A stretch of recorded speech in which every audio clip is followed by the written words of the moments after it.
হ্যালোউইনের রাত ভয়ের, রহস্যের আর আনন্দের। ৩১ অক্টোবর পৃথিবীর নানা প্রান্তে পালিত হয় হ্যালোউইন। কিন্তু আপনি কি জানেন এই উৎসবের শুরু আজ থেকে প্রায় ২,০০০ বছর আগে। এটি ছিল এক ভয়, বিশ্বাস আর ধর্মীয় পরিবর্তনের কাহিনী। চলুন জেনে নেই সাউইন থেকে হ্যালোউইনে পরিণত হওয়ার ইতিহাস। ইন্দো ইউরোপীয় জাতিগোষ্ঠীর এক শাখা ছিল সেল্টিক। আজকের আয়ারল্যান্ড ও ফ্রান্সের উত্তরাঞ্চলে তাদের বসবাস ছিল প্রায় ২,০০০ বছর আগে। ধর্মে তারা ভবিষ্যৎবাদী ও মূর্তি পূজক ছিল। গ্রেগরিয়ান বর্ষপঞ্জি অনুযায়ী তাদের বছর শেষ হতো ৩১ অক্টোবর। এই দিনটি ছিল তাদের সবচেয়ে বড় উৎসব। সাউইন সেল্টিকদের বিশ্বাস ছিল এ রাতে মৃতদের আত্মারা ওপার জগৎ থেকে ফিরে আসে।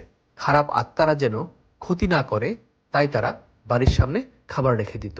প্রধান পুরোহিতরা বিশাল আগুন জেলে ফসল ও পশু পাখি উৎসর্গ করত আত্মাদের সন্তুষ্টি করতে। ভূত প্রেতের পোশাক পরার রীতিটাও শুরু হয়েছিল তখনই, যেন আত্মারা তাদের চিনতে না পারে। এইভাবে ভয়, বিশ্বাস আর আত্মার ধারণা মিলে গড়ে উঠেছে এক অদ্ভুত রীতি। ৬০৯ খ্রিস্টাব্দে খ্রিস্টান ধর্ম ইউরোপ জুড়ে ছড়িয়ে পড়তে শুরু করে। পোপ ঘোষণা দিলেন নিহত সাধু ও সন্ন্যাসীদের স্মরণে হবে এক উৎসব, যার নাম অল সেইন্টস ডে। প্রথমে দিনটি উদযাপিত হতো ১৩ই মে, পরে তা সরিয়ে নেওয়া হয় নভেম্বরের ১ তারিখে। পোপের উদ্দেশ্য ছিল সেল্টিকদের পৌত্তলিক উৎসব সাউইনকে প্রতিস্থাপন করা, কিন্তু সময়ের সাথে দুটি সংস্কৃতি মিশে গেল একাকার হয়ে। অল সেইন্টস এর আগের রাত ৩১ অক্টোবর হলো অল হ্যালোস ইভি, যা ক্রমেই হ্যালোউইন নামে পরিচিতি পেল। আজকের আধুনিক হ্যালোউইন উৎসবে আগুনের জায়গায় নিয়েছে কুমড়োর লণ্ঠন, আর ফসল উৎসর্গের বদলে এসেছে মিষ্টি এবং চকলেট।